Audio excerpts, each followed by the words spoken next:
Bible literature ministry అనుదిన ధ్యానములు October 19 అంశము పాపము చేయకుండునట్లు వాక్యము కీర్తనలు 119వ అధ్యాయము 11వ వచనము నీ ఎదుట నేను పాపము చేయకుండునట్లు నా హృదయములో నీ వాక్యము ఉంచుకొనియున్నాను.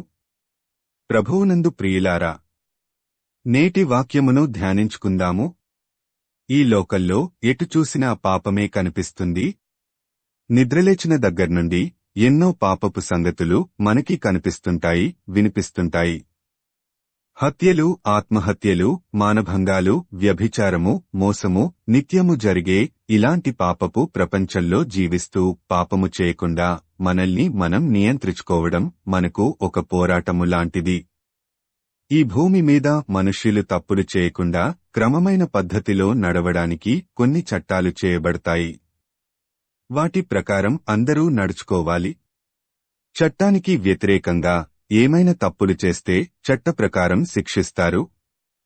దేవుడు కూడా మనుష్యులు పాపము చేయకుండా ఉండటానికి ఆజ్ఞలు, విధులు, కట్టడలతో కూడిన ధర్మశాస్త్రమును ఇచ్చాడు. మనుష్యులు పాపము చేసినప్పుడు ధర్మశాస్త్రానుసారంగా శిక్షలు విధింపబడేవి. ధర్మశాస్త్రము ఉంది కాబట్టి మనుష్యులు ధర్మశాస్త్రానుసారమైన శిక్షలకు భయపడి పాపము చేయకుండా ఉండేవారే తప్ప దేవునికి భయపడి కాదు. ధర్మశాస్త్రము పాపాన్ని తగ్గించగలిగిందే తప్ప మనుష్యులను దేవునికి దగ్గర చేయలేకపోయింది. వాక్యానుసారమైన జీవితం మనల్ని పాపమునకు దూరంగా ఉంచుతుంది. మనం పాపము చేయకుండా ఉండాలంటే ఏవేవో గొప్ప గొప్ప కార్యాలు చెయ్యాల్సిన అవసరం లేదు. వాక్యము చదివి దానిని గ్రహించి ధ్యానము చేసి దానిని మన హృదయంలో భద్రము చేసుకుంటే చాలు. వాక్యము మన హృదయంలో ఉంటే దేవుడు మన హృదయంలో ఉన్నట్లే. ఆదియందు వాక్యముండెను, వాక్యము దేవుని యొద్ద ఉండెను, వాక్యము దేవుడై యుండెను. యోహాను 1:1.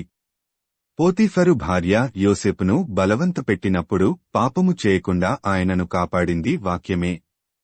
తాను చిన్నప్పటి నుండి తండ్రి ద్వారా దేవుని గురించి తెలుసుకున్న విషయాలను తన హృదయంలో భద్రం చేసుకున్నందువలన నేనెట్లు ఇంత ఘోరమైన దుష్కార్యము చేసి దేవునికి విరోధముగా పాపము కట్టుకొందునని తన యజమానుని భార్యతో అనగలిగాడు. రోగాలను ఎదుర్కోడానికి మనిషి శరీరంలో రోగనిరోధక శక్తి ఎలా పనిచేస్తుందో పాపమును ఎదుర్కోడానికి మన హృదయంలో మనస్సాక్షి అలా పనిచేస్తుంది. రోగనిరోధక శక్తి తక్కువగా ఉంటే త్వరగా రోగాలు వస్తాయి. మనస్సాక్షి బలహీనంగా ఉంటే త్వరగా పాపాలు చేస్తాము. రోగనిరోధక శక్తిని పెంచుకోవడానికి బలవర్ధకమైన ఆహారం ఎంత అవసరమో మన మనస్సాక్షి బలంగా ఉండాలంటే వాక్యము అంతే అవసరము. మనలో ఉన్న గర్వము, అహంకారము, మనల్ని మనం హెచ్చించుకునే గుణము మనల్ని వాక్యాన్ని అంగీకరించేలా చేయదు. తమ్మును తాము హెచ్చించుకునేవాళ్లు మిమ్మును మీరు తగ్గించుకొనుడి అనే వాక్యాన్ని అంగీకరించరు కదా.